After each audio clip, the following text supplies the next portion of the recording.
Грчкиот премиер Алексис Ципрас го информира државниот и политички врв во земјата за разговорите со Заев во Давос. Откако утрово го брифираше министерот за одбрана и лидер на десничарската независни Грци Панос Каменос за исходот од тричасовната средба со Заев, Ципрас попладнево ќе одржи министерски состанок за веднаш потоа да има средба и со грчкиот претседател Прокопис Павлопулос.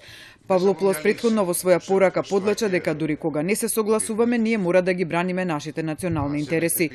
Ципрас ги повикал на оделни средби утре и лидерите на политичките партии. Лидерот на грчката опозициона Нова демократија Киријакос Мицотакис потврди дека ќе се сретне со Ципрас утре изутрина. Потврда стигне од претседателката на ПАСОК Фофи Генимата, која истовремено го обвини Ципрас за водење тајна дипломатија. Ципрас ќе ги брифира за средбата со Заев и лидерите на Комунистичката партија и на Потами. Грчкиот заменик премиер Јанис Драгасакис во интервју за Евронјус еден ден по средбата Ципрас Заев во Давос на прашањето дали преговорите за името се во завршна фаза, изјави дека станува збор за проблем стар 25 години кој не донел ништо позитивно.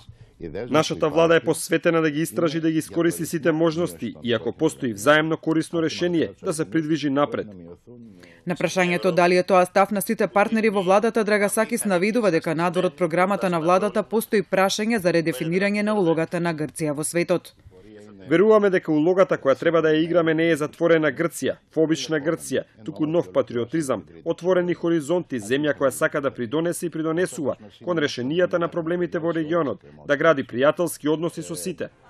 При тоа тој за протестите одржаниот во Солун во неделата и најавениот за во Атина на 4 февруари под паролата Македонија е Грчка и нивното влијание врз владата рече дека таа има обврска да се грижи за поширокиот национален интерес, кој да се реши минатото во взаемен интерес.